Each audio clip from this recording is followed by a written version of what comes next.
workshop, Mark Sauvé Comedy Workshop. And just a little bit about myself. My name's Kevin McDougall, and I'm a former graduate of this MS Comedy Workshop. Let's hear it up for me. A little bit about me. I've been performing comedy probably off and on for the last 4 or 5 years, and probably performed 2 years before I actually took Mark's class. And my comedy before taking Mark's class consisted, no word to lie, of me standing up on stage, meowing and hugging strangers. Until Mark kind of tapped me on the shoulder one day and said, "Kevin, you gotta take a class." So Mark and I have a pretty good relationship. The Ralph Macchio to his Mr. Miyagi. A lot of waxing on and waxing off between him and I, so. I found that funny. Mark, probably not so much. So, just to, before we bring on Mark and all the comedians, I kind of just want to show you a little tidbit of what I learned in the class. Because as I mentioned, I had a certain routine before I took the class, and Mark really installed confidence in me and all my classmates, and I was able to write the routine that I'm going to do for you now. So just a little example, and I'm looking forward to hearing Mark do his comedy because he's awesome, and hearing all the graduates of today. So I know what you're all thinking. My God, he looks just like Mr. Dress-Up's love child. Uncanny, right down to my tickle trunk. Okay, it's not much of a trunk, but sure has made the ladies giggle. And by ladies, I mean my wife. Now I know I'm nerdy. For the longest time, I used to think that this was the way that people greet each other. Turns out, it's just the way that people greet me. I'm so nerdy, I can never be that guy who was in a band. Don't get me wrong, I was in band camp. I'm so nerdy, I can describe in detail what a high school locker door looks like from the inside. I can still remember the bully that shoved me into that locker. She was mean. Let me tell you, if I ever ran into that bitch, well, I keep on running. Now, I haven't always been this nerdy. There was a 4-year stretch. I was the coolest guy around.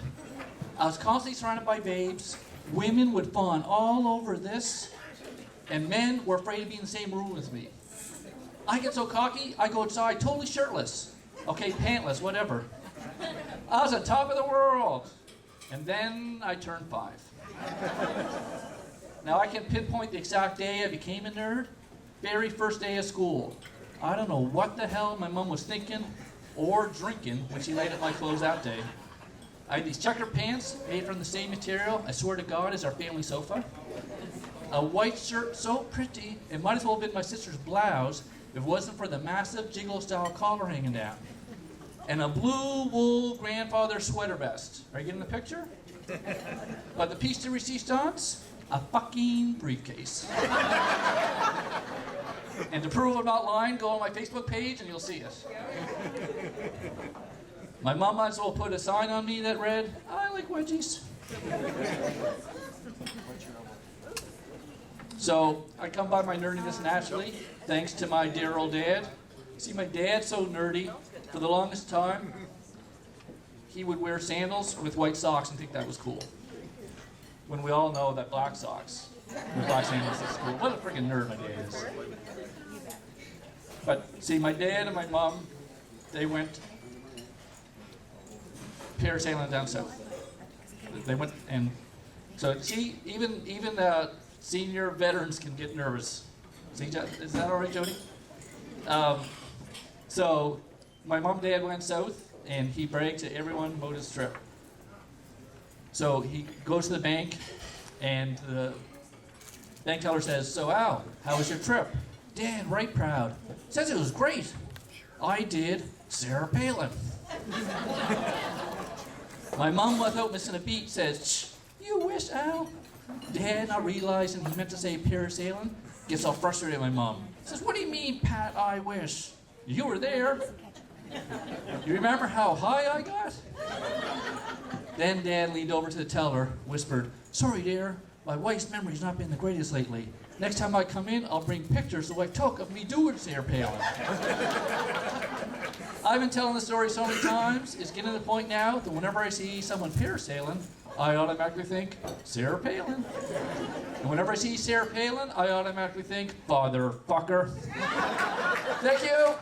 And now, I'm going to bring up Mark Sauvé. Again, my mentor, a comedy genius. He's been performing comedy for 20 years. Let's have a round of applause for Mark Sauvé, everybody. Kevin McDougall, come on, give Kevin a big round of applause. There you go. That was it. That's as funny as it's going to get tonight. That was the best I ever did with anybody, teaching them comedy. That was it right there. Is everybody in a good mood tonight? Are we in a good mood? Are we in a good mood here at Brewster's? It's summer, and this is awesome. We have some awesome comedy for you tonight.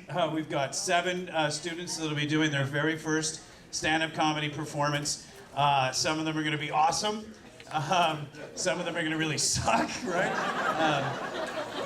It's just the way it is. It's natural selection, right? It's just, we can't control it. It's just, we're not all going to like everybody. But just be nice to the people who do suck. I think this is probably one of the toughest things that anybody had ever wanted. Brian, a round of applause. How many are absolutely terrified by the idea of getting up here and doing something like this, right? Terrified.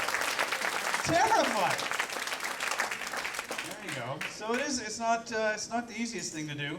I just got off tour. I did a 15-day tour with comedy legend Mike McDonald. I don't know if you've seen Mike before. We did a lot of driving. We drove through Moncton 9 times, didn't even fucking play it. And figure out the geography. All right, there we go. As comics, we drive a lot. I don't know what you guys do for a living, but as comics, we do drive a lot. So my question to you is, do you ever get so bored on the highways, right, that you just start screwing with the minds of the passing motorists? You ever play the roof rack game? Roof rack game is when you're driving down the highway, right, and then you pull up to somebody who's got shit tied to their roof rack, right, and you start pointing, right, and then honking, right, you gotta honk, and then they go like this, and then they pull over, and then you just fuck off, is what you do. Same family from Newfoundland 5 times. Once it was kind of... They didn't even have a roof rack. That was the funny thing, right? Kind of neat. I love living here in the Maritimes. I'm not originally from the Maritimes. I'm originally from Quebec. Any other Quebecers, transplanted Quebecers? None? Thank you for leaving me out there alone on that. That's awesome. When we first moved to the Maritimes, actually, we moved to the Maritimes. My ex and I moved to Moncton when we first moved here. Thank you for one person for Moncton. It's not TV. I can fucking hear you guys, just so you know. So we moved to Moncton because I have 3 boys, and I wanted them to be more sort of surrounded by the French. I wanted them sort of more acclimatized with the French, immersed in the French culture. So we moved to Moncton. And then we heard them speak French in Moncton. Have you ever heard them speak French? Stop is a French word in Moncton. Did you know that? Hey, j'ai stoppé mon car. I don't remember stop from grade 4 French, right? I don't remember je me stop. Il me stop. Right? Nous stop ensemble. Didn't happen, right? Because we as English people would never use French words to sound cool. Am I right? Like, you'd never see 3 English guys sitting around the campfire one night, and one of them get up and go, "Hey, Dave, do you want to throw me a guimauve, please?" Right? But you'd see a Frenchman get up and go, "Hey, Pierre, lance monocle or marshmallow, huh?" Heck, let's stick fuck, come on. So then we moved to Dartmouth. We moved to Dartmouth in July of 2008. And moved out in August of 2008.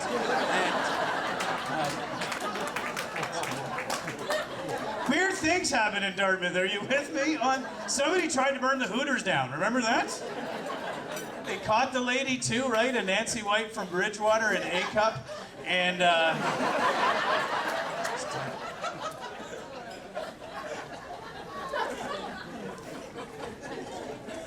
now we live here in Bedford. I'm a single dad with 3 boys. 3 boys. Parents, where are you? Pound of applause. Parents, where are you? It's nice to be out without the kids, right? Isn't it?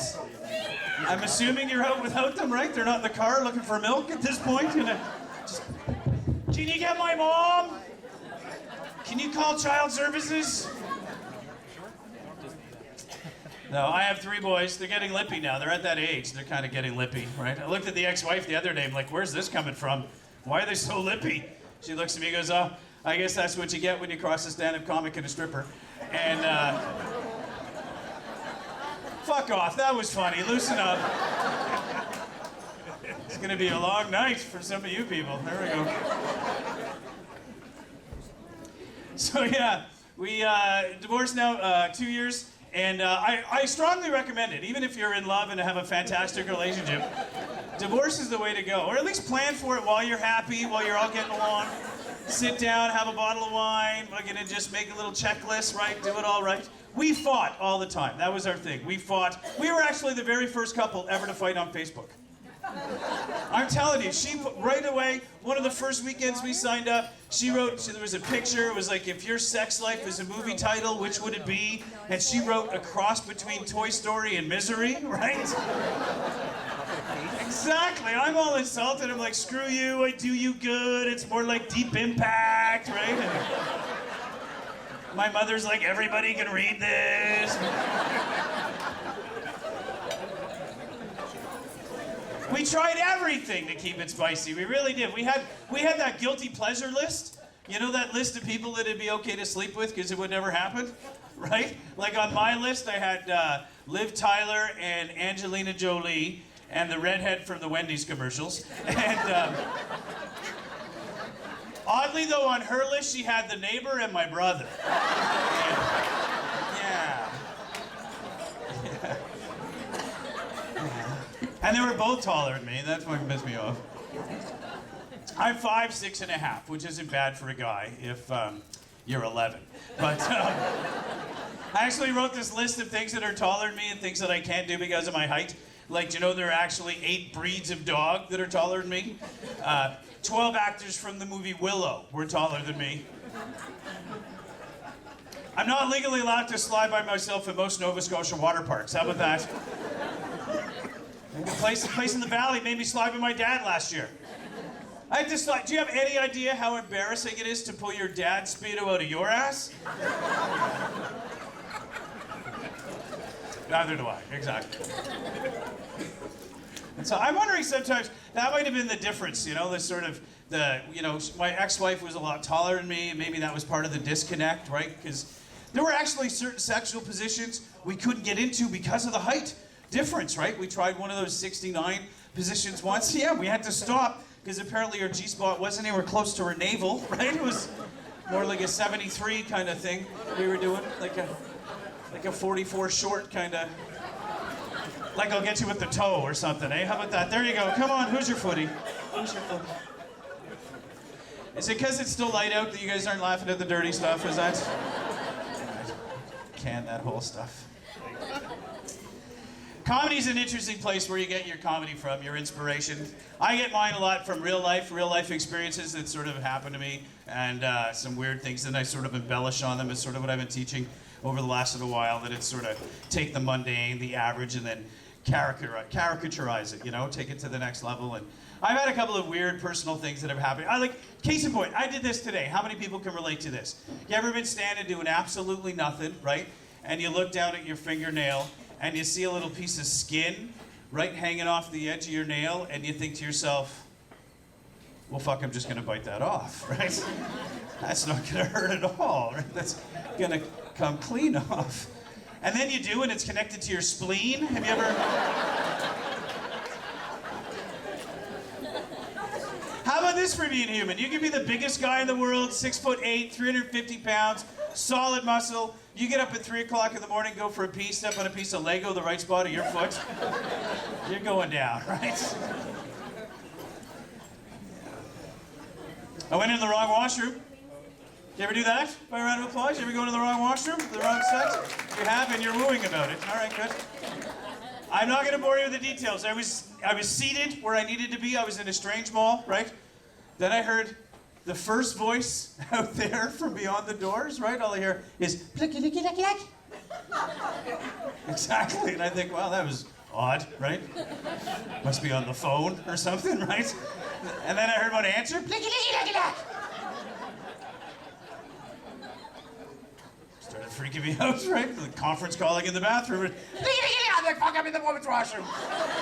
I thought I was gonna get in trouble. I started to panic. My only plan was I had to shit like a woman. That was my plan. I pointed my feet. I tried to make my feet look more feminine, right?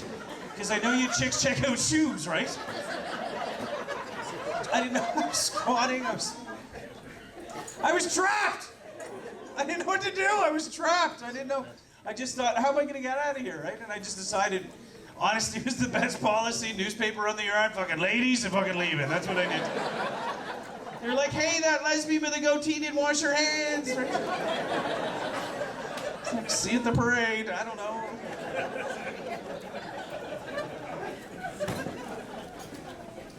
Guys are warming up. This is getting better.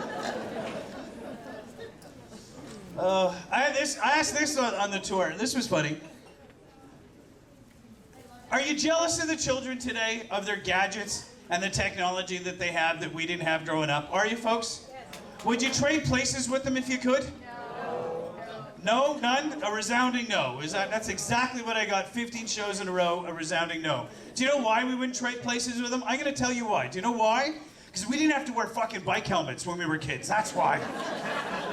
Right? We had freedoms. They have no idea. When I was 7, I could get up at like 7 o'clock in the morning. I could tape my AM FM radio to my bike, right? Grab a banana and fuck off to the woods for a day.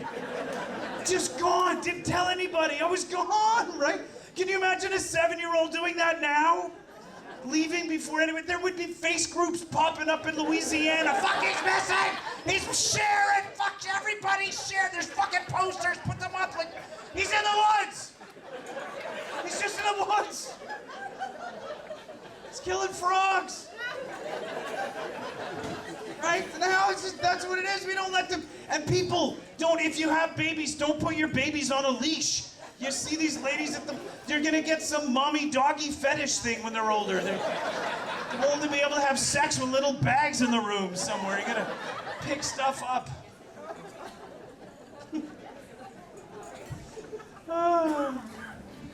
Oh my God, it's hot up here under these lights.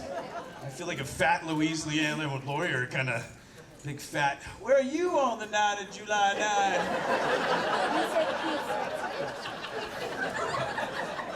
Bobby, may I say you've been poking around her back door? You know what I'm gonna ask you to do? Will you pass this down? I do horrible impressions. I really do. I do horrible impressions. I had a little... How do I get into this? I know it's still late, it's early in the show and the light's still on, but my question to you is this. Do you ever get drunk and then do freaky things late at night with your lover and weird? Like you ever done, like a little while ago I got roped into something that I still can't believe happened. And I'm having a hard time talking about it. But, so we're joking around, right? And then she says, you do that Elvis impersonation really well. And I'm like, yeah? She goes, I think you can do it for an hour and a half? I'm like, thank you very much. Yes, I can. She wanted me to do Elvis. She wanted me to have sex like Elvis. And that was it. I was like, yeah, I can do it. Thank you very much for making me part of your fantasy. You better have a towel for me when I'm done, because Elvis needs a towel and a sandwich when I'm done. This is a new bit and it's fucking going nowhere, so I should have known. I am so not the performance type fucking artist. Let's talk about my penis again for an hour and a half. Let's do that. Oh well, try nothing, you can gain nothing, right? That's what it is. Now I'm just a fat, sweaty guy under the lights. Oh my God. I love being a father. I really do. It's that my kids are a big part of my life. I have 3 boys. I raised another one who's now gone and moved out into the world. Thank God. It's no longer using my power, eating my food. And yeah, I became an Insta-dad overnight. Did anybody ever go through that? Anybody? When my ex and I got together, she had a 6-year-old. So at the age of 32, I had become an Insta-dad overnight. And a lot of things I had to get used to. I now had a bathroom buddy. Never had one before. Now I got a little guy that fights crime and pees on my shoe everywhere we go. Never forget the first time it happened too. We're out west in the mall, right? And she's like, he's 6 he doesn't want to go in the women's washroom anymore, you know, which is really weird because I was 32 and I would have loved to, right? But I'm like, all right, I can do this. Here's what I didn't know, is that all 6-year-olds take off all their clothes to poop. Right? We're in the mall, right? I'm like, what the fuck are you doing, buddy? You're gonna get me in trouble, man. I'm not your real dad. Just don't tell anyone I'm your hockey coach. And they take forever, right? Hakuna Matata. What is the circle of life, right? Of a Happy Meal, right? He's not passing the toy, right? I hope. And he's in there, he's naked, he's alone, he's in a cubicle, and he must have been nervous, right? Because out of nowhere, I just hear the sweetest voice I've ever heard, right? He just starts to sing, right? All I hear is, "Oh, Canada." Right? So I'm like, "Our home and native land is true hatred in all thy sons come." And then with the word of life, swear to God, he goes, "With glowing hearts." Oh, you laugh. You were standing the whole time, eh? Because it was the anthem, and Are you ready to meet your first graduate of the night? Are you in a good mood here at Brewster's?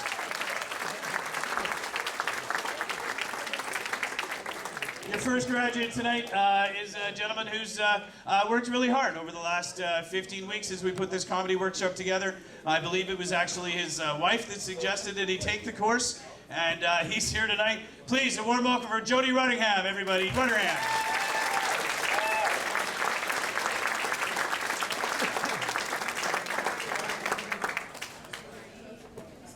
Thanks, everyone. By applause, how many of you are here tonight from Bedford? And how many of you still stumble into Chabbatai restaurant on the weekends and demand a Wendy's Baconator? And then you demand that they present Dave Thomas to you, or you're not leaving? Any Finding Bigfoot fans out there?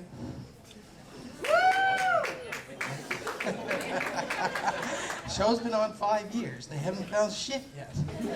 I think the producers are thinking about renaming the thing. We're not really sure at this point.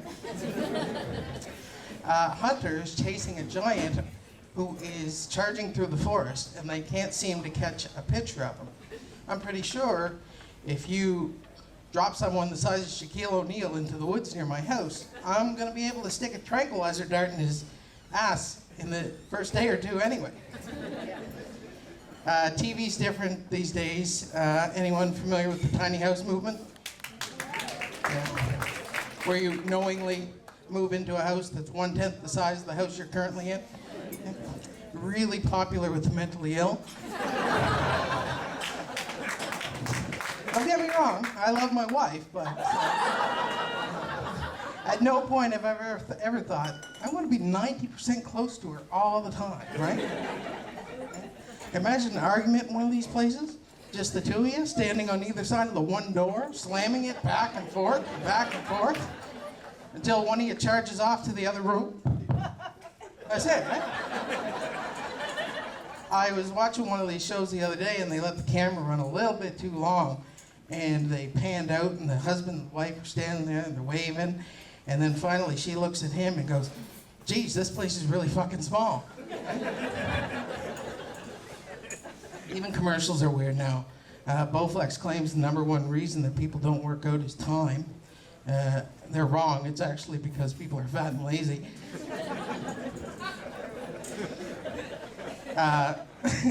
If people with time have time to sit and watch Bowflex commercials in the middle of the day, it's obviously not a time issue. My wife recently decided that I should join the gym so that I'd feel and look better. After 2 sessions with the douchey personal trainer, I said, fuck it, and took a job at the Big and Tall store. I feel a lot better about myself, and I look great. But that's relationships. They're about compromise. Unless you ever want to get laid again, and then they're about giving in. Right? And jewelry. Lots and lots of jewelry. Fuck you, Michael Kors. Speaking of the Big and Tall store, just a tip for any fashion designers out there. If you're making pants with a size 44 waist, there's really no need to offer a slim fit option. Right? Everything's pretty much slim fit at that point, right? No big guys ever, you know, looked in the mirror and thought, geez, I really like the way these pants look. I wish they were a little tighter in my legs and ass. Right? Wear them with a medium t-shirt, create that nice sausage effect.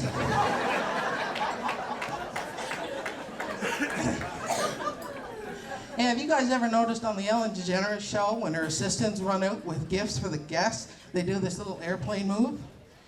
Makes everything a little more fun, right? I rear-ended the guy driving in front of me the other day, and when I jumped out with my insurance information, I did a little airplane move. He didn't laugh. You can't use that move all the time. If you're a doctor and you're giving test results to your patient, don't do that. Surprise, it's HIV. I recently got the new Apple iPhone, and I was so impressed I had to send Apple an email. I said, "Dear Apple, the camera on the new phone works great. Could you please get to work on that blowjob app next?" Can you imagine that commercial with Siri and the Cookie Monster? Cookie, cookie, cookie, cookie, cookie. I have a few other emails that I've been meaning to send. I don't know if you guys are interested.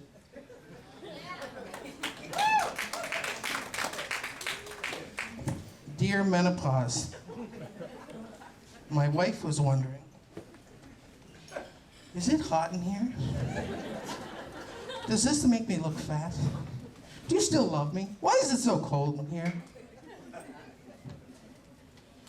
Dear Facebook, please fuck off with the cat videos.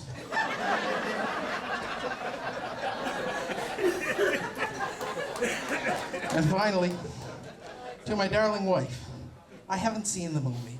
I don't know what happens next. That character was just introduced, and please pay more fucking attention. Thanks very much, everybody. That's it.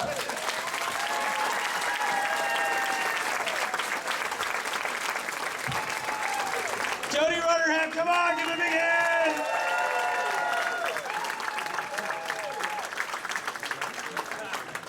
All right, we're going to keep this comedy bus rolling along with graduate number 2. This gentleman was one of the first people to sign up for the course, and he's given it his all from the very beginning. Please welcome to the stage Craig Madden, everybody. Craig Madden.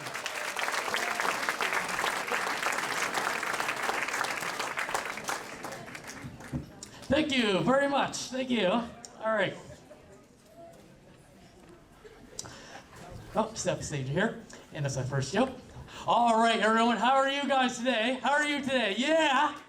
Woo! Now, I know what you're thinking right now. You're thinking, I am happy. Well, I'm not. So about me though, right? People always ask me if I'm related to John Madden, and I'm like, always lie to them. I'm like, absolutely. I tell him that I'm his biological father. Now, how's he feel though, right? Oh, he's biologically not too happy. In fact, though, one time though, right, we went to a family reunion, though, right, and he told me to biologically fuck off. Don't worry, he'll be sorry though, right? He'll be really sorry if I tell him that he broke one of the 10th commandments, which is to honor your father and mother love. So about me though, right? My name is Craig Madden, aka Mr. Madden, not Mr. List, Craigslist. So one of my friends, though, right, said I was one of the happiest man on the planet, though, right, which is awesome. In fact, that he offered me a job taking happy pictures to prisoners at a prison, like as in happy mugshots, let's say, if you know what I mean, prison mugshots. All right, give me a big happy smile, all right? Give me a smile. Smile as if you're in Disneyland. All right, that is good. Smile as if you just beat Donald Trump in the presidential election. Yeah, oh yeah, that's happy, all right. Now, smile as if your best friend's with you. Not my best friend, your best friend. Don't you dare be thinking of my best friend, or else you'll be getting a sad picture. Let's see how your friends and family like that. And it's going to be on the internet like the government. You know, the government nowadays, or some governments I would say, or just a few governments nowadays, are just cutting everything. They're cutting jobs, culture, arts, etc. That's right, guys. They're cutting etc. We need etc. to strengthen our economy, to strengthen our culture, to get everything. In fact, I need etc. to write to write letters to Santa Claus and the Easter Bunny. Without etc. though, right? I get coal from Santa Claus, and for the Easter Bunny, I get George Bush Jr. in the Easter basket. You know, speaking of George Bush, do you know that he used to be a cheerleader back in high school? Give me an N. N. Give me a U. U. Give me a K. K. Give me an E. E. Where we send it? Iran.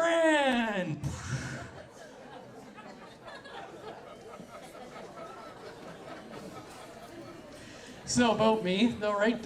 So I looked at my Chinese horoscope, my Chinese birthday horoscope, as an animal horoscope, and I'm supposedly a pig. I look nothing like a pig. Well, I mean, yeah, you're right, though, right? You know, I did went to the market, I did stay at home, though, right? And then it said I had roast beef. Well, actually, I didn't have roast beef. That was water. Now, how did that writer got confused between roast beef and a glass of water? And then, although he is right, though, right? You know, like pigs do sweat when they work out. Just like me, I sweat a lot when I work out, especially when I do running and going to spin bike. Although last week, though, right, I just did a half marathon not too long ago, though, right? And so just like a few days ago, and so of course, though, right. I did it non-stop, unless, you know, my shoelaces were untied, or if there was, like, traffic coming to the right, so I had to stop there. So, in a way, if I didn't, like, take breaks in my workout, or stop in the traffic, my workout's gonna kill me. So, how about next time, I would like to challenge myself by doing a naked leg run, so that way, I can run faster than the cars and the people, as well as get to my clothes as fast as I can. Now, I want to ask you guys, what should be how many Ks should I run anyway? How many Ks? Like 10, 20, 30? Or you know what, I've already get to the spin bike. So I like to go on the spin bike though, right? And last time I was on the spin bike, I was sitting on the spin bike seat though, right? And my butt was really sore because sitting on the spin bike was very uncomfortable. The most uncomfortable thing I ever sat on. I should have let the last person use it off first.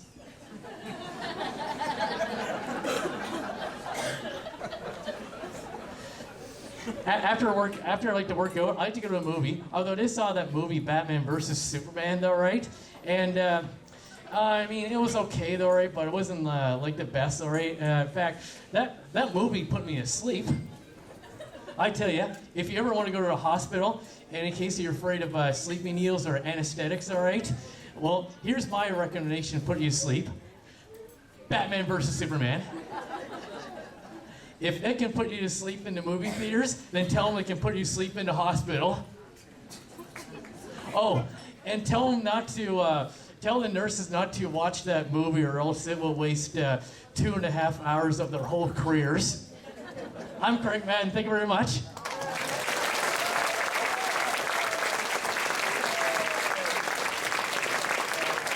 Craig Madden, come on, give him a big hand.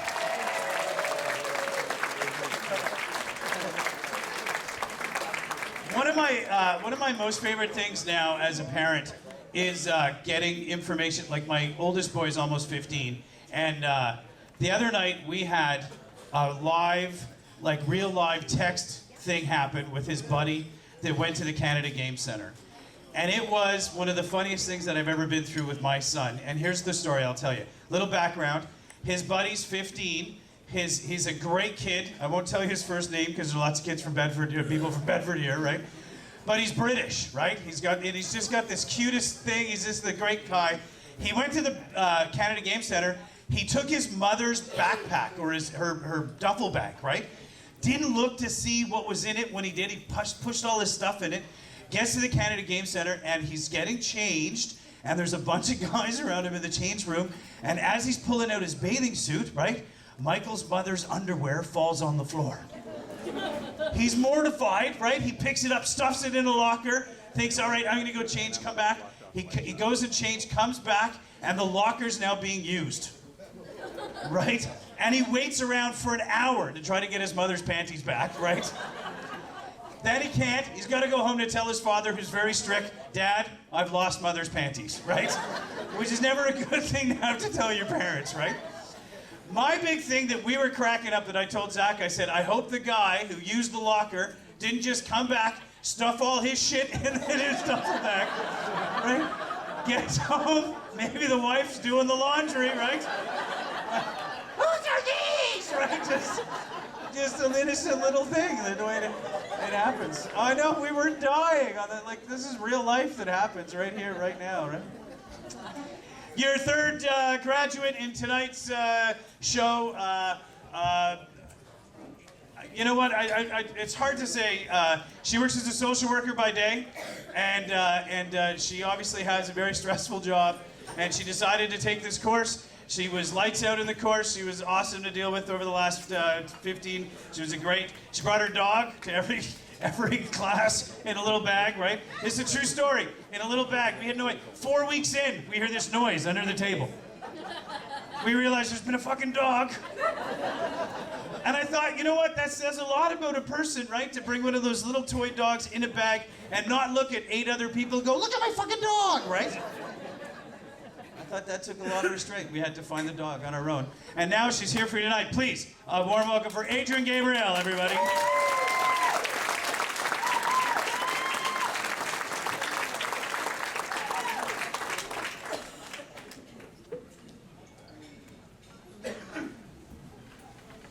Hi, everybody. So one of the first things I did when I found out I'd be doing this comedy show is write a list of all the things that really fucking annoy me. So I'm gonna share them with you now in no particular order. Number 1, nose whistles. If I can hear it, why can't they? Like, hey, Mr. Movie Theater Guy, your one-man nose band is driving me to the brink of insanity. I've taken up a collection, and I've got you something special. It's called Kleenex. Use it liberally. Number 2, people who close their eyes while talking. Is there like a teleprompter on the inside of those lids? Like, how is it that these people survive? Imagine walking down the street with them. You know, you instantly become a seeing fucking eye dog. No, thank you. I've got enough volunteer hours this week. Number 3, dog poop bags. How is it that something that's supposed to protect your hand from touching shit is made of the thinnest material known to mankind? I can't tell you how many blowouts I've had with those things. Like, wouldn't oven mitts or a pack of tube socks from Walmart be a better fit? Right? Number 4, mouth breathers. You know, have they even thought about why they have a nose? There must be some other reason besides blowing it when you have a cold. What could it be? I don't know. I'm baffled. Ask Mr. Movie Theater Guy. He knows. And number 5, people who talk on their cell phones at full volume while using public transportation. Listen, loud talker. Nobody cares that baby daddy number 3 has fucked off into the universe and left you with a parting gift of the Ghana Sifa herpy clap. Use your inside voice. So in addition to writing lists like, reasons why hemorrhoids are a pain in the ass or reasons why old people smell musty, I also spend a lot of time ruminating about my childhood. Because I was raised by an overbearing lesbian mother with very few boundaries and no ability to filter. And, really that's probably why I ended up in comedy. It was either that or therapy. And I think this is a better gig because, at least here I can have a drink and hopefully nobody cries.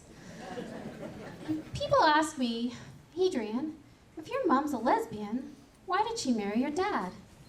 Good question. One that my dad has been asking every day since my mother ran off with Shirley, the other closeted gay from down the street. I mean, really, what was my dad thinking? Could he not see the signs? Like when my mom entered the relationship with more plaid shirts and power tools than him. Or the time my mom asked for a new set of tires for her truck instead of an engagement ring. I don't know, Dad. It sounds like a match made in hetero heaven to me. So living with my mom, her girlfriend, my stepsister, and my sister was like going to school where all the kids have severe food allergies. Our house was a nut-free zone.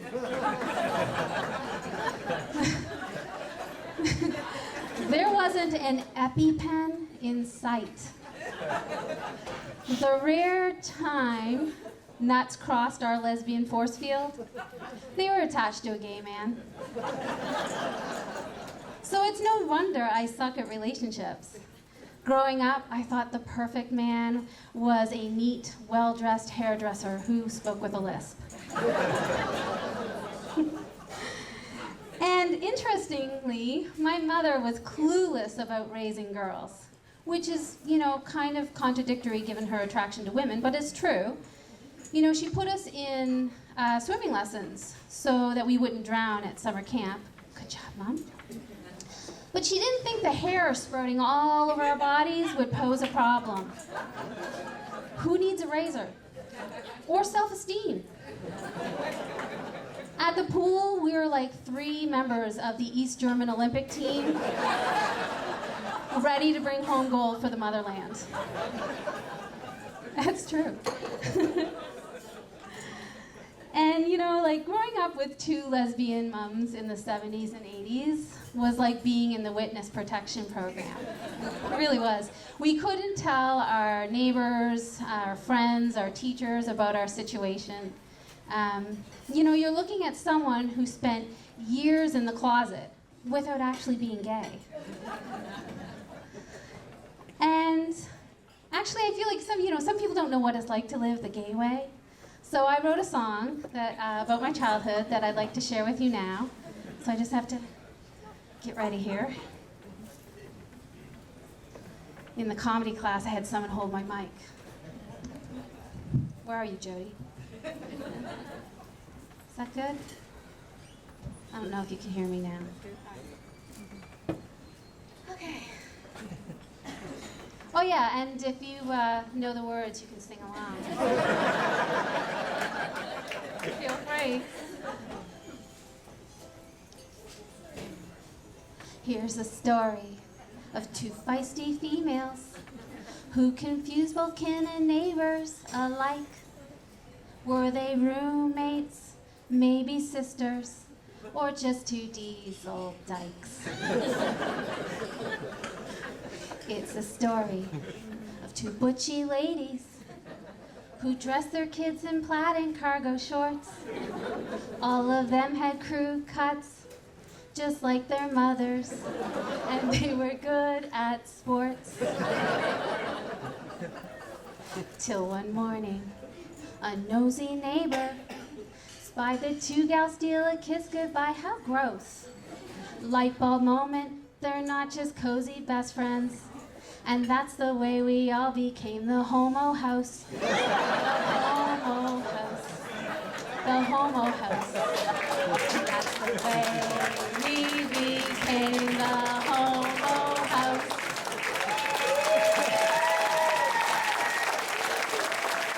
Thank you very much. One more big round of applause for Adrian.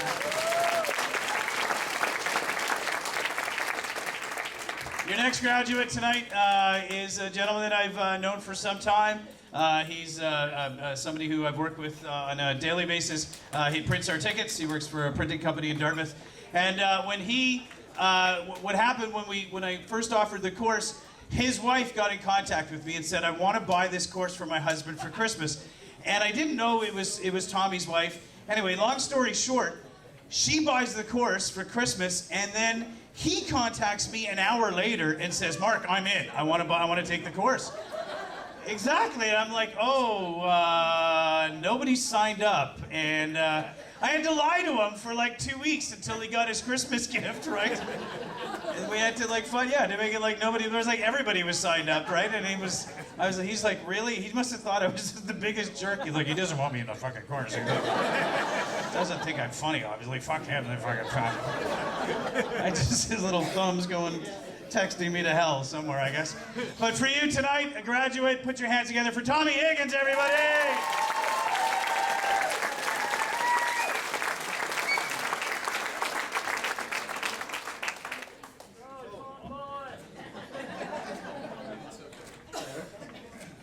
How's everybody doing tonight?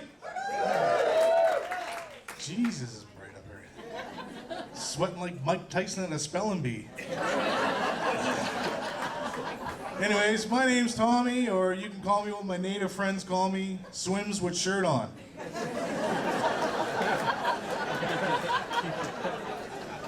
Now, I know what you're thinking. Wasn't that Chunk from the Goonies? Well, I wasn't. That was Data, the Asian kid. As you can see, I'm a little overweight for my height. According to my weight, I should be at least 7 feet tall. I bought a couple of plain donuts the other day. Well, 'cause you know, diets suck. That's why my Odie is slowly becoming an innie. And I wish I was talking about my belly button.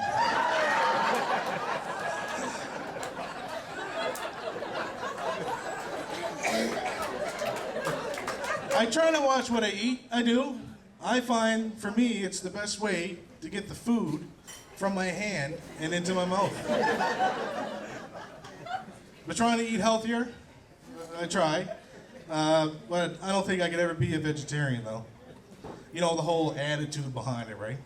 You know what I mean. How can you tell if someone's a vegetarian? Oh, don't worry, they'll fucking tell you.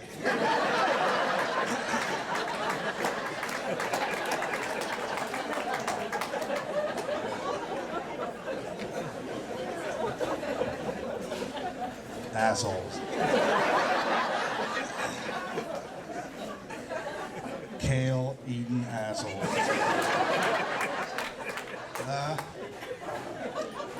No, but seriously, I bought a gym membership a little while back. Trying to lose some weight. Go there twice a day, faithfully. I dropped 1.5 pounds there today. Yeah. But enough about me taking a shit at the gym. Don't worry, I wiped down my machine when I was done.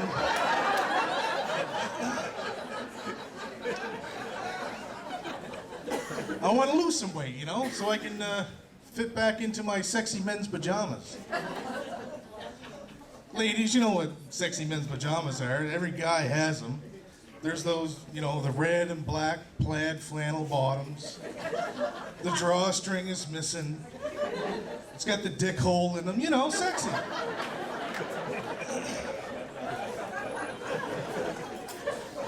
I just like saying dick hole. And speaking of sexy, I was quite impressed with my lovemaking skills a little while back. I went a whole hour and 11 minutes. Yeah. So thanks, daylight savings.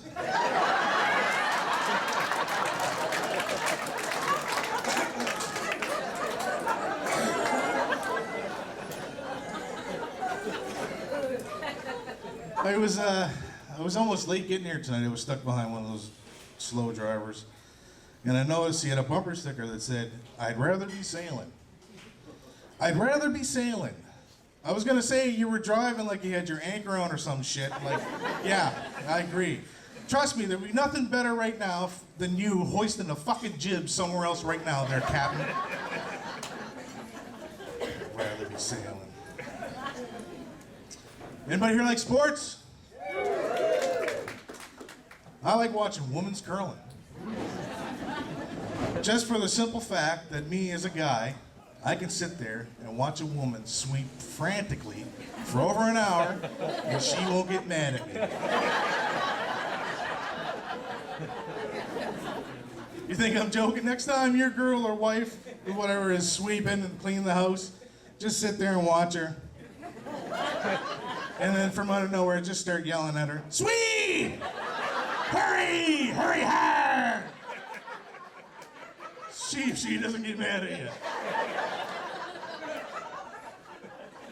She may, however, turn that against you later on at night when you're trying to be intimate, you know what I mean? She starts yelling at you, "Hurry! Hurry hard! Hurry hard!" Yeah, we don't need that. It would be funny, though, if a woman curler was playing the game and she kind of like totally forgot what she was doing, just started yelling the wrong thing, like, "You're on my hair! You're on my hair!"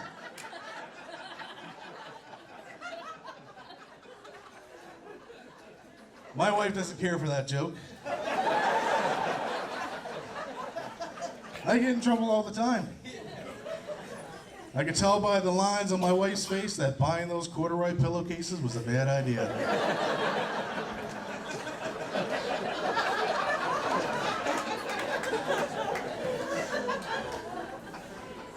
I think about a lot of things. That's what I do.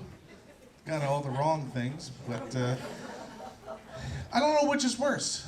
Pouring a big bowl of cereal to find out there's a tiny bit of milk, or just hopping out of the shower and realizing now I gotta take a shit. They're pretty equal on the frustration scale, trust me.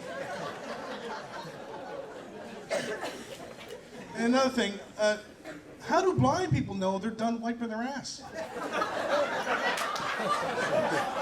No, really. It kind of gives the whole meaning of can't see shit. Like,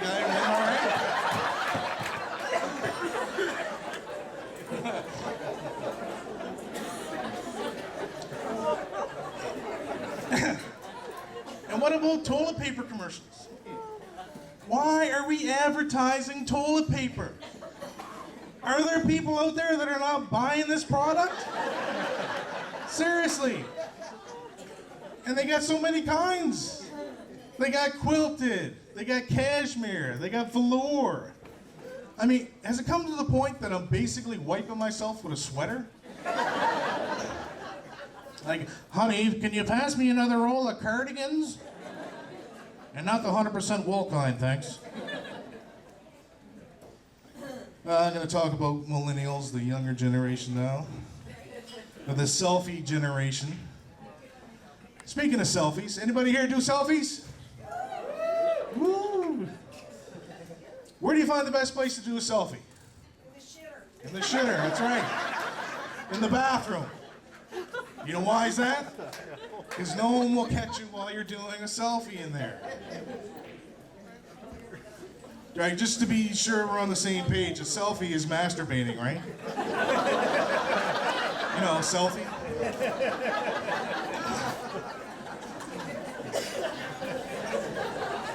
Millennials. Millennials, they feel so entitled, like the whole world revolves around them, everybody owes them everything. They have such an attitude. Like the other day I was on the bus and this young lady beside me, she sneezed, so I said, "Bless you." And she turns to me, "I have a boyfriend." All right. And then some guy out of the back yells, "I'm a vegetarian."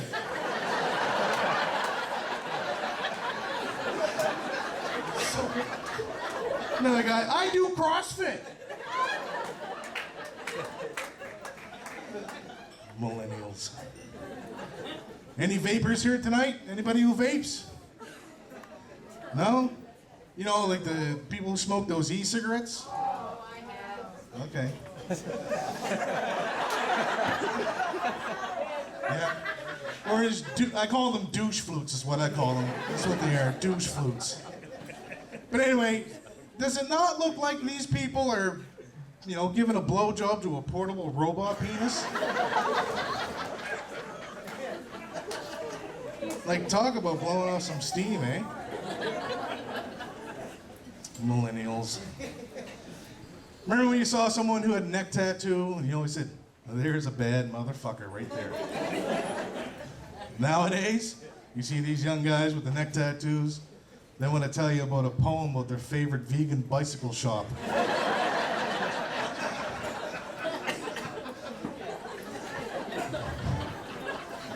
Millennials. Anyway, tomorrow's Thursday, back to the grind. Back to that whole, get-rich-quick scheme called work. Do the same routine every day. Up at 6, out the door by 7, get to work by 8, take a sip of coffee, look at the clock on the wall, and say, awesome. Only 27 years, 6 months, 249 days left to go.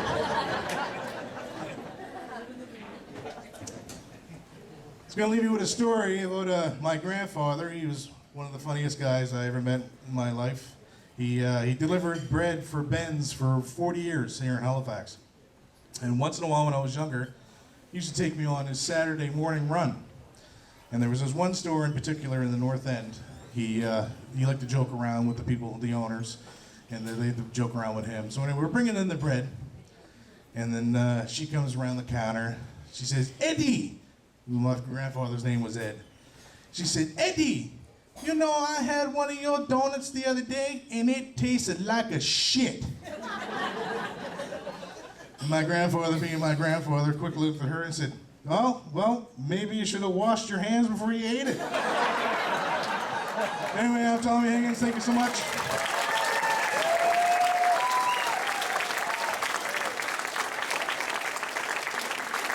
Tommy Higgins, come on, give him a big hand.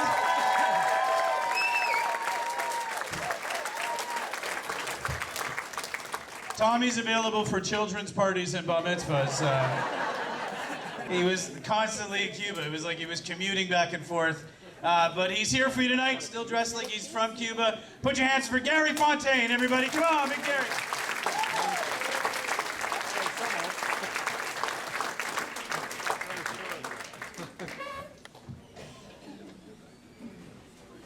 Yeah, hi everybody, I am Gary. I was the old guy in the chorus. I'm in my late 60s, single. What you see is what you get. And who wouldn't want this? Yeah, well, people say to me, age is just a number. The 60s are the new 40s. But what they don't tell you is with the new 40s, you get bonuses. Arthritis. Who the hell doesn't want that? Diabetes. It can kill you. Memory loss. Cold all the time. And I can't stay up at night. And then, of course, there's the pills. Cholesterol pills, blood pressure pills. Pills to make you poop, pills to stop you from pooping. Red pills, white pills, green pills. And then, if you're lucky, every once in a while, there's that magic blue pill. If you get lucky, I don't get lucky. I carry one in my wallet, though, just in case. Now, you gotta worry, if I was to get lucky, I'm still gonna practice safe sex. But even with a condom, you can have an accident. At my age, I definitely don't want to have an accident. So I talked to the doctor about it, and he sent me for a fertility test. My sperm count came back as 1. He said, unless I did it with the same woman 30 million times, I should be safe. Now, that got me thinking about the lab tech, you know. 8,937, 8,938. What was that, Charlie? No, it's June 8th at 10 o'clock. Fuck. 1, 2.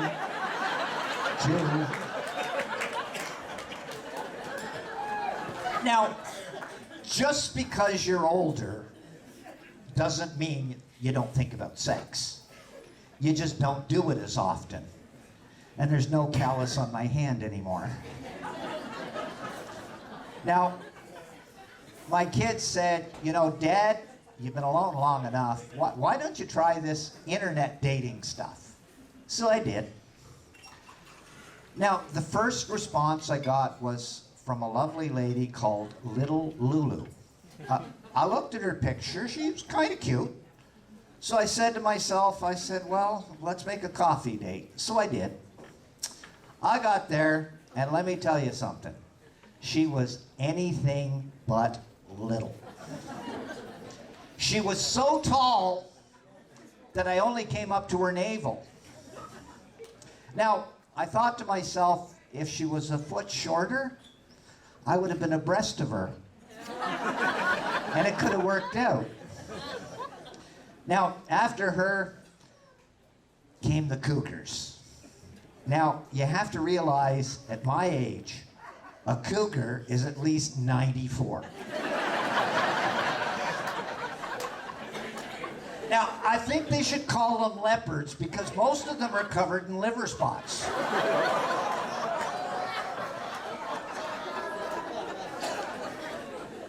Now, the ones in walkers, I had no problem getting away from. But those bitches on scooters, they go straight for your ankles.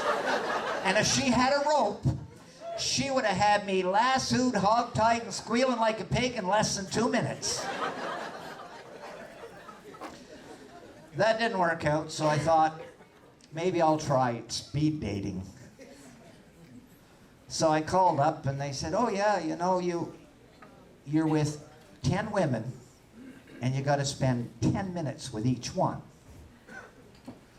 I thought about that and I thought I could last 3.5 with one, but there is absolutely no way I could do 10 minutes with 10 women in one night. I'm old, I'm not stupid. So I canceled. Now, the other day I was in a coffee shop and I was leaving with my coffee and I walked by this table and there's a woman on her telephone. And just as I walked by, she said, "Fuck me." I stopped, I looked at her and I said, you know, I would, but I really don't have time right now. And I left. I got to my car and Kevin was in the car and I'm just laughing to myself and pass him his coffee and he says, "What's so funny?" I said, "I just turned down free sex." As I drove away, I thought, you're a friggin' idiot. Kevin would have waited 3.5 minutes. Now, let me tell you about Kevin. Kevin's probably my best friend. Kevin is one of these fellows that's a perfectionist. I mean, he's good at everything. You know, your car's broken? Kevin can fix it. Electrical problem? Call Kevin. My taps are leaking. Kevin! And he fixes it and he does it right. But I think he's kind of a little bit pissed off at me right now because the one thing he's been trying to do is get me laid, and it hasn't worked. But he keeps coming up with all these suggestions. You know, he said, "Well, Gary, you like to sing, you go to karaoke all the time?" I said, "Yeah." He says, "Next time you go," he said, "wear tight jeans and put pepperoni in your pants." So I did. And I was there singing and I noticed all the women staring at me. And I thought, hey, maybe this is a good thing. But halfway through the evening, I got hungry.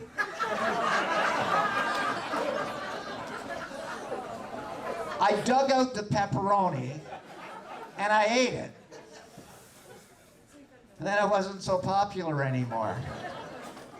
And do you know how hard it is to get the smell of pepperoni out of your underwear? You know? So then Kevin knows I'm not a religious person. So Kevin said, go to church. You can find women at church. So on Sunday, I donned my atheist t-shirt and I went to church. I was there 20 minutes and the priest said, yeah, I'm sorry, you're gonna have to leave now. I did, but I did get 2 phone numbers and I'm hoping if I can get one. Oh God! Kevin was right. Went to the club the other night and I met this woman. She was about half my age. I told her, I said, you know, I'm independently rich. And she kind of cuddled up to me and I kind of liked it and I felt like Hugh Hefner. And then as the evening progressed, I said, by the way, I said, that's only at the end of every month.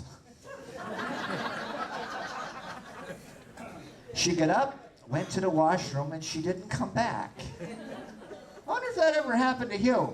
I doubt it.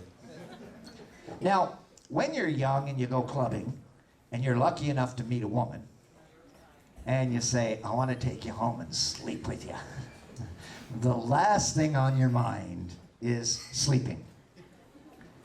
When you're older, like me, and you're lucky enough, which doesn't happen often, to meet a woman and you say, I want to take you home and sleep with you, that is what you want to do. Because you're so damn tired of being cold, you want to suck all her body heat. And hell, you can do the other stuff in the morning if you remember. Now, as you get older, your body changes. Lots of things change. I used to be 5'8". Now I'm 5'7". I used to think I was hung like a horse. Now My Little Pony has more than me. But the one good thing the government did is we went from inches to centimeters. And now I'm kind of proud of the 6 I have.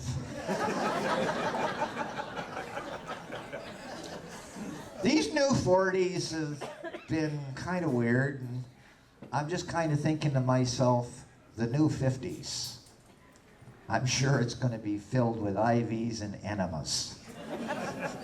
Thank you, everybody. Have a good night.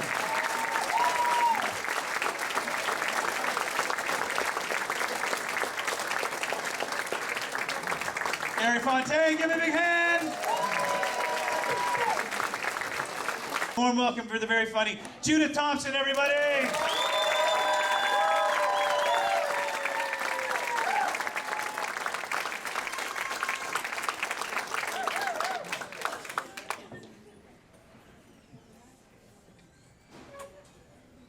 Wearing glasses is like having reflectors. How's everyone doing tonight? My name is Judith Thompson. My friends call me Judith or JT, but never Judy. There's a reason for that. I married my high school sweetheart at 18. At 40, he left me for greener pastures. He got a cow, and her name is Judy Thompson. Judy, Judy, Judy. Just puts all the hairs on the back of my neck straight up. I let him keep the monogram towels. He never did like change. So here I was at 40 and single. And where do you meet people? I met my high school sweetheart at the water fountain. I was in junior high, he was in high school. I went over to check it out. He tripped me at the water fountain and said, "Get lost, kid." I looked at him, nice tall guy. "When I'm growing up, I'm gonna marry you." "Yeah, right. I'll betcha. $20. 5 years later, in front of 250 of our parents' closest friends, I gave him back the 20. He used it to buy beer. I was 18, I couldn't even legally drink. so I got stoned in the parking lot. Just kidding, boys. My sons are here tonight. When people find out that I was married at 18, they said, "Were you pregnant?" I said, "No, hell no, I was only stupid." So here I was, 42 years old, single, and I had never dated as an adult. And where do you meet men? You have to meet them either in bars or on websites. So my best friend's pickup line for me when we went out was, "This is my best friend Judith, and she hasn't been laid in over 2 years." No, I'd just look at him and say, "Don't worry, you're not my type." I don't know who was more afraid, me or the guy. And I remember my first close encounter on a dating website. The guy said, "Open up your webcam and we can see each other and have a chat." I thought, cool, I'll get to see what he looks like. He won't really be somebody's fat Aunt Martha. Only instead of FaceTime, it was dick time. "Hey buddy, I hope you have a good screen cleaner." Delete. I'm a mom. I have 2 sons. I have a 22-year-old who's 6 feet tall, and I have an 18-year-old who's like 6'3" almost. I know what you're thinking. They take after me. But they can be mean and sarcastic. They're millennials. So when I ask for help at home because I can't reach anything, I can't reach the high cupboards, I can't reach the back and the middle cupboards, hell, I can't even reach the lower cupboards. So I ask for help and it's like, "Oh, T-Rex mama with your little hands." Yeah, I'm a Tyrannosaurus because they piss me off. They call me a rager mom just because I have to raise my voice to get their attention, or because I'll disconnect the Wi-Fi because they won't get off the computer. I grew up in a small town in Pictou County, and thank you, whoever's from Pictou County. And I didn't have a normal childhood. I wasn't in a white picket fence kind of home. I grew up in a funeral home. My father was the undertaker, mortician, embalmer. The executive title is funeral director. Whatever you want to call him, everyone was dying to meet him. I can't lie, it was a little strange growing up in a funeral home. I still find myself being quiet sometimes during the day between the hours of 2 and 4 and 7 to 9 p.m. Yeah, it was a little strange. I still jump out of bed in a panic in the middle of the night whenever I hear somebody at the door. Only now it's my boys trying to get back in because I locked them out. I still sleep with the lights on. And no, I never had sex in a casket. We were very popular. If it was raining at school, it was a 2-kilometer walk back to the subdivision, so Dad would come and pick us up at lunchtime in the hearse. The irony of it, half a dozen teenagers climbing into the back of a hearse and there's no mandatory seatbelt laws. We could have been in the right place at the right time. I used to earn my allowance by cleaning up in the funeral home, you know, going down, doing a little dusting, a little vacuuming, straightening out the flowers around the casket, poking Mr. Stiff, make sure he's still dead. My friends would want to come over and hang out. You gotta remember, we didn't have internet back then. We didn't have Facebook, YouTube, Snapchat. We didn't even have smartphones. We had not much to do. So they'd come and hang out with me because everybody wanted to see the inside of a funeral home. So I'd say, "Yeah, come on downstairs, I have to clean up." "Well, there's nobody down there, is there?" "No, there's nobody. There's nobody laid out today. Come on down." Go down the stairs in the funeral home, open the door, kind of take them just past in. There'd be the viewing rooms. Then I give them a shove, step back, shut the door, and listen to them scream. I wonder why so many of my high school friends were in therapy. And my parents never ever worried about leaving me home at night in terms of going out or boys coming over. I mean, who wants to make out with somebody in a bedroom that has an 8-foot sink, or an 8-foot counter, embalming counter complete with a sink? No need for birth control. People magazine says that 50's the new 30 and 40's the new 20, and us girls have it great because we don't look our age, so we can date younger. So I'm looking for a 25-year-old. Don't tell my boys or my boyfriend. And what we have to do to stay fit and look good, the money we spend, the time we have to invest, and the new fitness routines. Have you tried Zumba? It's like Latin dance class that somebody drops you in, but they didn't give you any lessons. So you zig and you zag and you sashay and you go up and down. You do some cha-cha. It's like being in a game of dodgeball without a ball. It's a bunch of uncoordinated white women in their 40s that are dancing around to Bollywood, reggae, and hip hop. One wrong move and you're in an ER accident. And who in the hell invented hot yoga? That had to be a millennial. That had to be some already hot 20-year-old chick that thought, hey, let's turn up the heat in yoga. We could lose some more weight. Really? If you're over 40 and have even started perimenopause or menopause, you're not going near that. It's a room that's 97 to 117 degrees while you're moving around and sweating. Think about it. Self-combustion? I don't think so. And they say that once you're over your 40s, you're more relaxed. So think about this. You're out at night with your friends, you go to a wine bar, you have good conversation, you have a nice Cabernet and a beet salad, you go home. You're in your 20s, the next day you go about your business, no big deal. You're in your 50s, oh my God, call 911, I've got colon cancer. I like that one.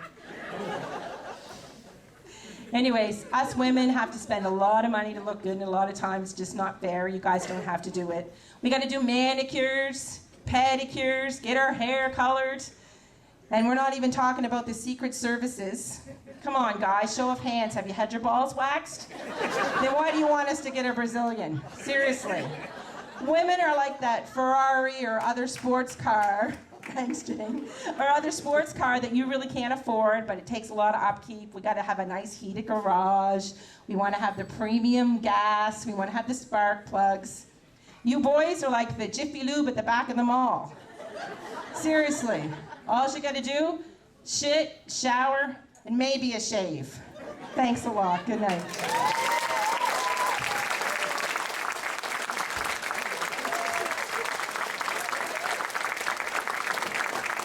Thompson, come on, give her a hand.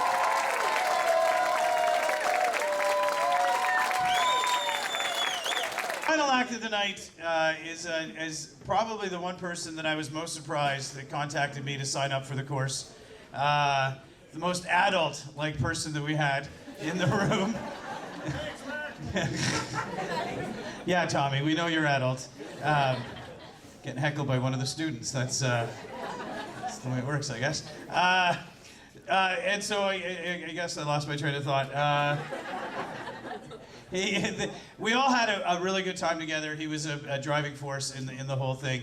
And he's here for tonight as our last graduate of the night. Enjoy the comedy stylings of Derek Land, everybody. Derek Land.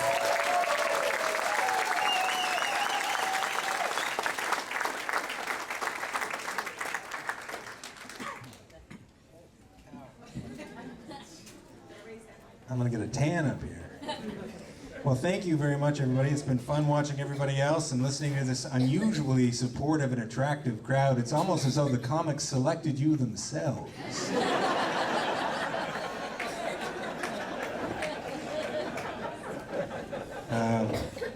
But it's really nice to see you, and as I can't see any of you now, but as I was looking at the backs of your heads, I recognized a lot of people, and it strikes me that pretty much every babysitter in Bedford is working right now. And so while these tickets were free, I'm conscious of the fact that it's costing a lot of you $10 an hour to be here, and I'm grateful.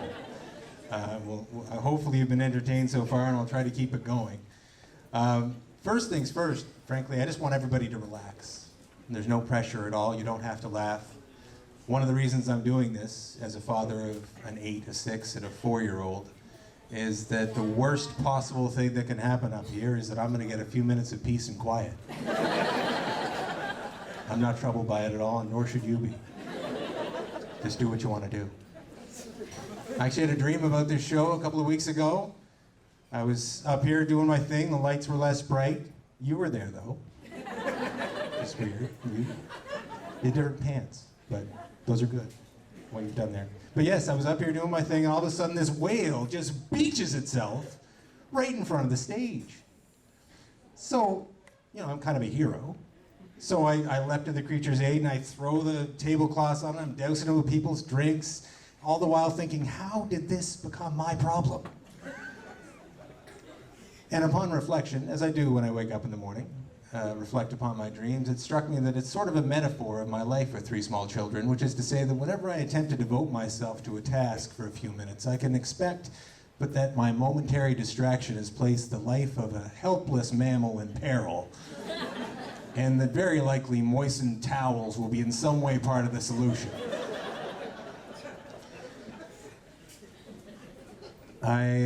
My wife and I met in school. We spent a lot of time in school. We have 14 years of post-secondary education between us. Notwithstanding that fact, as I said before, we elected to have 3 children. We had the 2 boys first, which was lovely. There were times when 75% of my family could piss in the same toilet at the same time. Vaguely concerned at times about the splatter, but I didn't bring it up. It toughened them up, I think. It's part of my job as a father.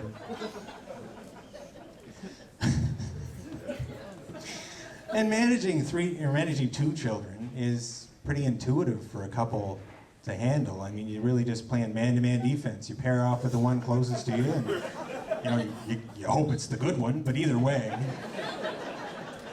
But when the 3rd one arrives, you have to go to zone defense. And frankly, when the 3rd one starts walking, it becomes an exercise of which one of these people do I like the least? Who's surplus in this equation?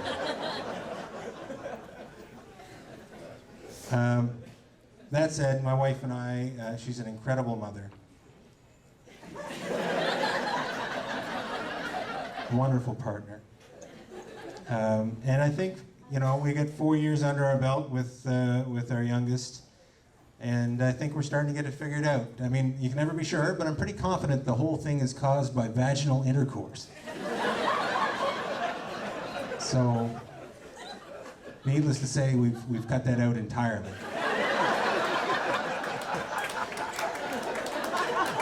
But, you gotta take precautions. And isolate the variables, people. I'm no scientist.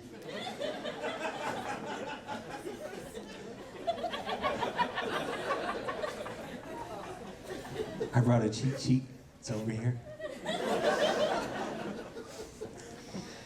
The nights are the worst. That's the hardest part about being a parent, I think, the nights.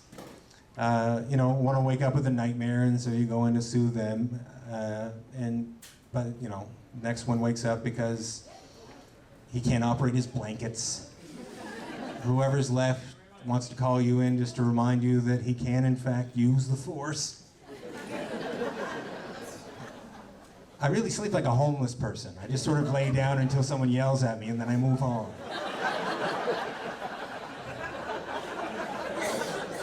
A wayward soul. There's a lot less spare change. The sad part is there really aren't a lot of appealing options at that time of night. I mean, I'll lay down with one of them to calm them down and to get them asleep, and you sort of ease out. And then I get back to my bed to find that my half is now occupied by a nude, sprawling child and a long-haired cat with poor hygiene skills.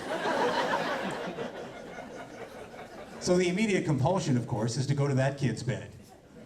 But if I'm thinking clearly at that time of night, and I don't pretend that I always am, but if I'm thinking clearly at that time of night, it might strike me, why did that child leave his bed?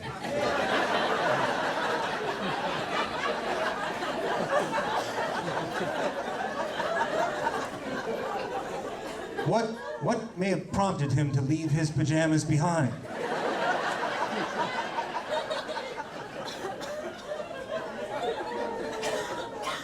Why is the cat licking him?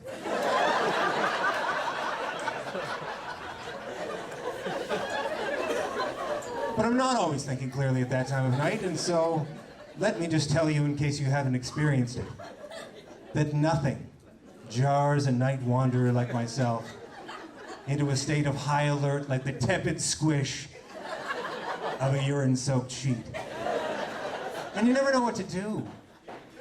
It's too disruptive to strip the bed and make it. I mean, you can lay a towel down, but then you have that whole bed of nails thing where you have to have your weight evenly distributed or you get a soak point. I mean, I'm sure you've all heard of golden showers, but it's no surprise that golden sponge baths never caught on. They're just plain disgusting.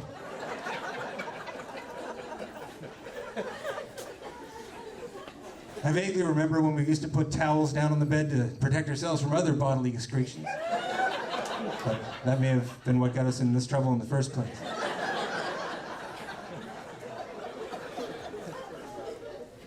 The irony is that back then we actually had time to watch reality shows about parenting. You remember Rescue, what was it, Super Nanny and Nanny 911?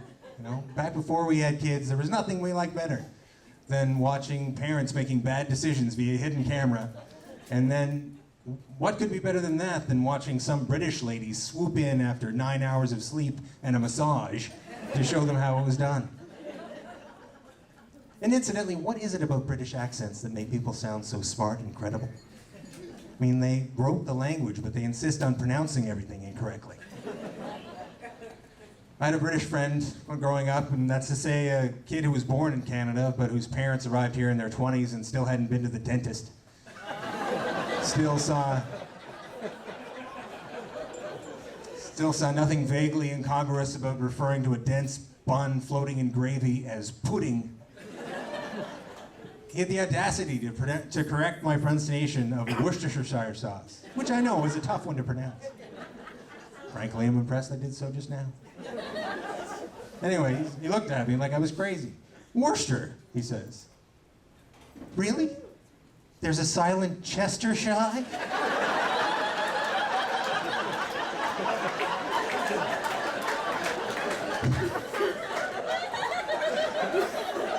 don't remember that little linguistic nugget in grade 2. Watch out for the silent Chestershire. It'll get you. Embarrassing. Do people know what Yorkshire pudding is? I can't see you, so a show of hands is a waste of time. I mean, can you imagine being the first person who ordered a Yorkshire pudding at a restaurant? I like pudding. Let's see how they do it here in Yorkshire. Hellish hard to find the snack packs of the Yorkshire pudding for the kids' lunches, isn't it, folks? What kind of drugs would Cosby have had to pump into you to get you to sign up for a box of Yorkshire pudding pops? Although the troubling part is, in my general experience, if you freeze it and put it on a stick, kids will eat it. Possible exception is quinoa. Where the hell did that stuff come from? Tastes like the husks that you remove from something tasty, like an eggshell or a banana peel or panties. I mean,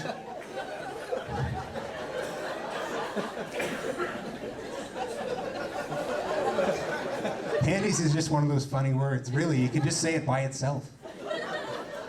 People laugh. But yeah, I mean, I assume it was this book that somebody wrote that said that gluten is the phlegm of the devil, and everybody just panicked.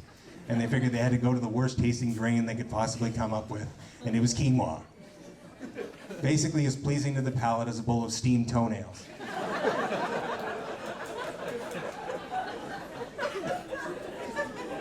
What bothers me, frankly, because I support the grains, the good tasting grains had quinoa beat for centuries in the civilized world, and then it's back suddenly. I bet corn is pissed. I don't know why, but I picture corn sort of an angry personality, vaguely Mr. T-ish. I'm picturing him at the picnic table. Yo, what you up doing there in that bean salad, quinoa?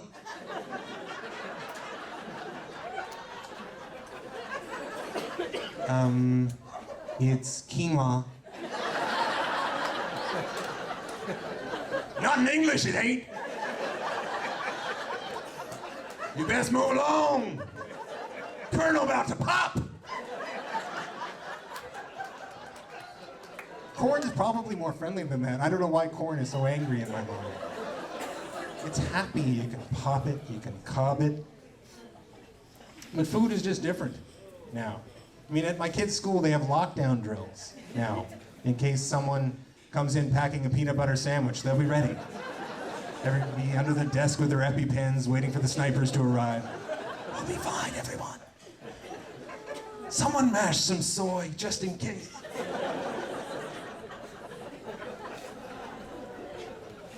I don't know what I would have done if I couldn't have had peanut butter in school. That was 4 days a week. I also don't know what I would have done without scratch and sniff Snickers. What the hell ever happened to those things? Scratch and sniff Snickers. What toxic slurry of chemicals must those things have contained to see them so quickly and quietly purged from the market? No?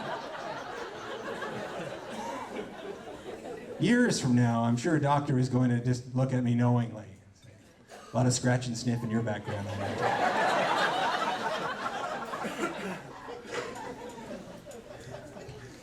Big oil. That's who we blame. I think there's a chance to bring them back, if they can find a way to do it safely. Bring them back and piggyback on the popularity of those trick jelly beans. Are you familiar with these party trick jelly beans where they're bean boozled?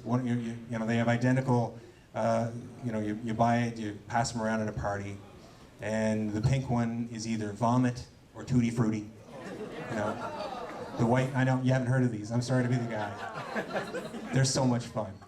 And you buy the package for like $5 for 13 of these little beans, and then you pass them around and you watch everybody's reaction. The kids love it.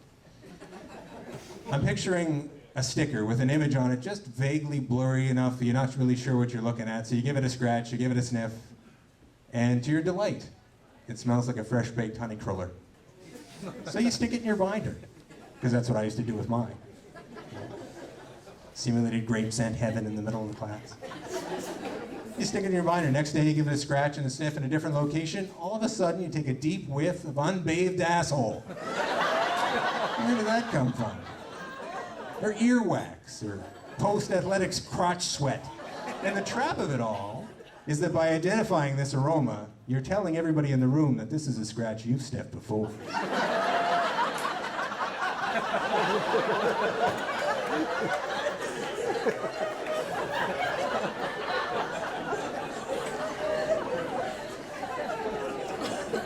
Speaking of poor hygiene and itchiness, so far my summer plans consist of 2 camping trips.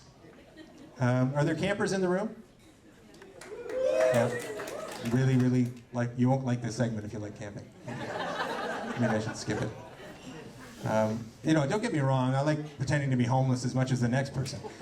But I still can't get my head around the concept of spending my vacation time in a field ghetto. And ghetto, by the way, may inspire in you a racial connotation in your minds, frankly, that I didn't intend. Black people don't camp.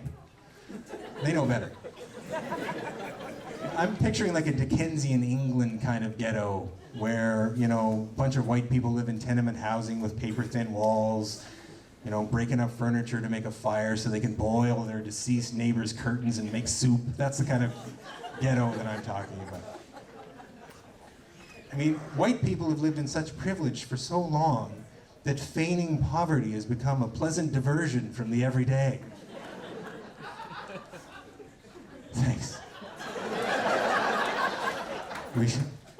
You and I are in this alone. Everybody else, you diss camping. It's a Nova Scotia tradition. You know what? You're right. I should stop crapping on camping. I'll move on. To my minivan. Anybody remember what they were doing on March 16th, 2012? I do. That's the day I bought my first minivan. It was 36 hours before my daughter was born. I waited as long as I could.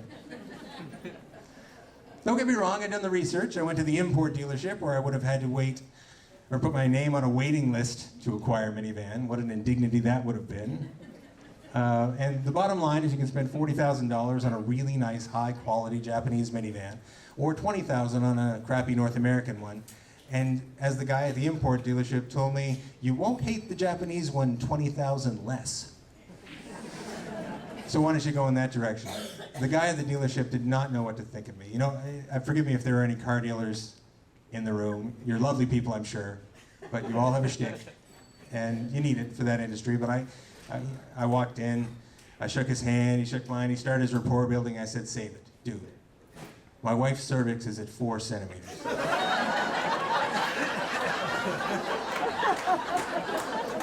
The membranes have been swept. I'm dangerously close to not being able to transport my family. I can't stomach the thought of buying a good van. That's why I'm here. I'm buying a van from you today. Let's get it done. So he pulled out his sheet, and you know, the imports, I would have had to go on a waiting list. Here he had 85 on the lot. Flips up the sheet, and I picked the color, gray, which is, I thought, a nice compromise between Seniors Complex shuttle bus and a hearse. Got the silencer, which frankly is my favorite feature in the vehicle. That's the built-in DVD player. Key in my current family situation, and he grabbed the key, and before I knew it, I was standing in front of what I hope will be the lamest $20,000 I will ever spend. And he started showing me the features. He showed me how the seats fold down to the floor, and then with one tug, they pop back up, leaving a nice little storage facility under the floor. Perfect, I thought, for the piece of me that just died.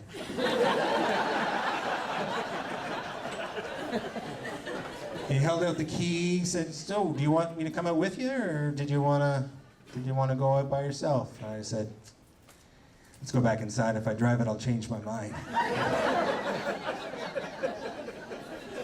I actually had it back at the dealership 3 weeks ago now. About 2 years ago, we got a recall notice, but they didn't want them back. We just got a letter saying that there was something wrong. One of the window switches on the driver's side door catches fire if it gets wet. It's true. And they didn't have a fix yet, but they just wanted to tell us so we would keep the door switch away from moisture while they figured it out. So 2 years pass, and they finally start calling around. "Derek, if you are seriously still driving that piece of shit, we figured it out. Bring it back in, we'll fix you up."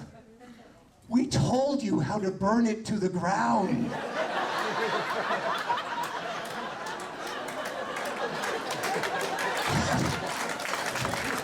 Way to take a hit, jackass. Disposable cars. They're pretty versatile, though. I have to hand it to them. I was at a funeral in Musquodoboit a couple of months ago now, and pulled into the parking lot, and right beside me, an identical van pulled in. I started unloading my kids. He popped the back open. There was the casket. That's right.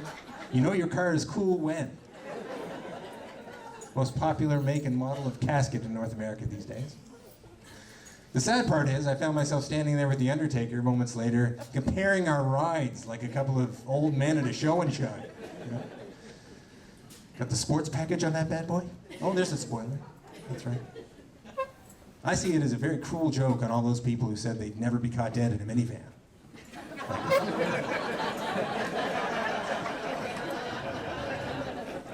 So nothing reminds me of my continued fertility like the fact I drive a minivan. I am still waiting for my vasectomy. I've been on the list for quite some time. I'm keeping everything clean shaven down there, though, just in case I get a last minute cancellation call. I want to be ready. It's a breezy. Don't get me wrong. But I feel like it's one more thing I have in common with my sons, which is nice. I heard people say earlier that you know, you shave, if you trim that area, then it makes things look bigger. Well, let me just tell you, if you clean cut, it just sort of looks like a pile of larvae of some sort of beast. It's really troubling, really unsettling to look at. I actually had my barber fix me up, which I thought was normal. He's one of... I'm killing a man. I can't see you, but I hope you're fine. Yeah, well, he's one of those full-service guys, you know? Spanish accent. When you're going for a barber, you gotta go with one of the hairy Mediterranean countries, for sure. They know what they're doing. So he's a nice little Spanish guy, and I was watching him tidy me up, as he always does, and I love the way he so discreetly will, you know, shave out the inside of my ears as he's working between the sideburns and the back of the head. Doesn't say anything.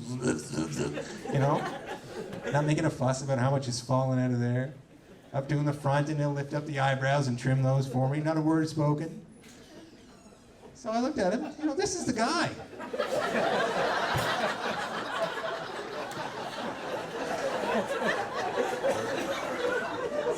not a proposition I've made before.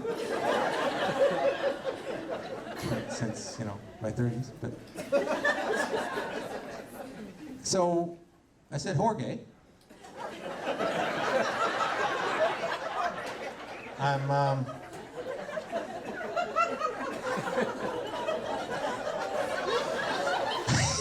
thinking about getting a vasectomy shortly, and the doctor tells me I should be shaven and ready to go. What do you think? Can you fix me up? Absolutely, no problem. Not phased in the slightest. If I didn't already love Jorge, his reaction would have made me love him. Absolutely, no problem. Would you like me to use the wax? It's entirely possible my head wasn't really in the game at that stage. Because the first thing that came to my mind was, you know what, that would be nice.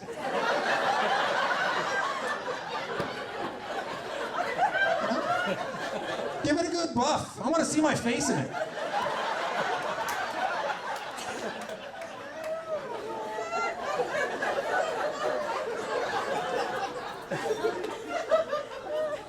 It's a different kind of wax. I was going more carnauba.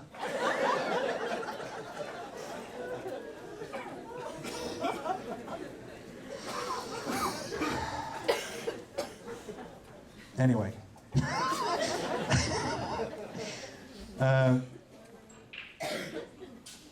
I was on the topic of penile length.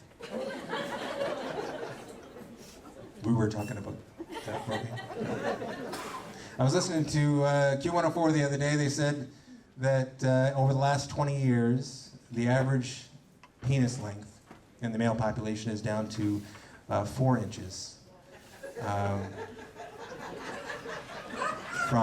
Which is a reduction of about an inch in the last 20 years. And so I was done with that, and I clicked over to CBC, and they were saying that gender selection practices in some Asian countries over the last 20 years have led to a disproportionate number of Asian males as a percentage of the human population.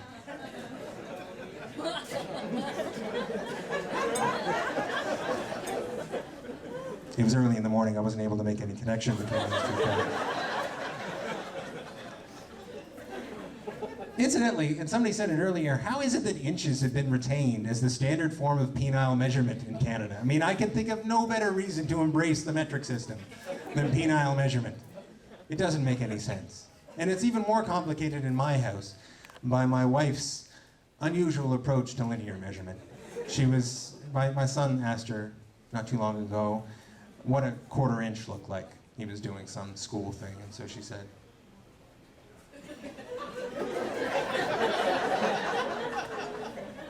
and I looked at her, what are you talking about? That's nothing. There's no distance between, that's nothing. What are you talking about? It's a 1/4 inch. No. So I thought I had her stumped. What's a 1/2 inch?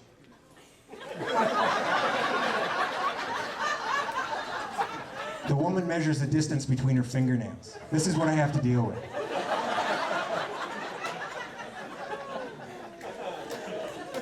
Thankfully, it's been a long time since anybody took any interest whatsoever in my genitals, so I haven't really had to worry about the measurement inquiry. But back when people were asking, I always said I don't measure my penis by length, I measure by volume displacement. You know? I don't do a lot of yoga, but when I do it in the nude, whilst hovering over a tray of strategically placed graduated cylinders. At my best, I topped out around 320 mils. But in fairness, as you can see, it can be a little difficult to keep your nuts out of the beaker.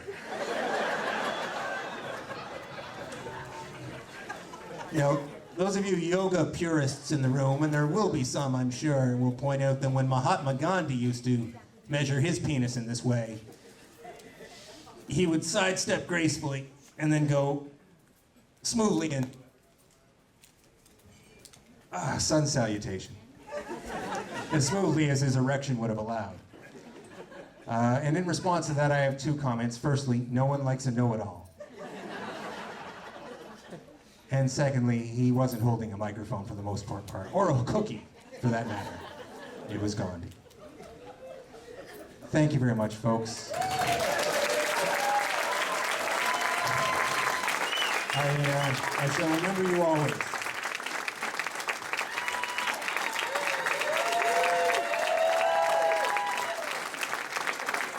Derek Land, come on, do it again.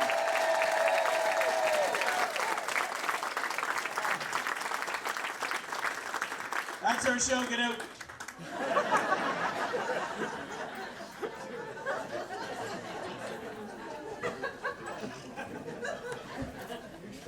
Come on, fuck off now. Let's go. That's it. That's the show. How about a big round of applause for everybody who saw the show, huh? There's Jody. Hey, Craig. Tommy. Gary. Adrian. Derek. Am I missing somebody? Judith.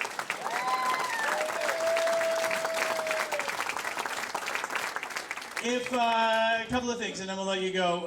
If you're interested in doing stand-up comedy, you can find me on Facebook. I'm sure you're here by the grace of somebody in a connection. Feel free to add me to Facebook. New course starts in June, middle of June. It'll run through July, and we'll have another show sometime in August here at Brewster's of our graduating class. It could be you up on stage doing this. I also, if you do any kind of fundraising whatsoever, please check out my website at funnyfundraisers.ca. Since 2009, we've now done over 450 shows in the Maritimes and helped raise over $1 million for local groups and charities. Thank you. And it's a lot of fun doing it. How about another round of applause for all the graduates as they go on to the comedy world? Thank you very much for coming out. If you've enjoyed tonight's show, my name is Mark Sauvé, and if you haven't, it's Bruce Frisco. Get home safe. Good night.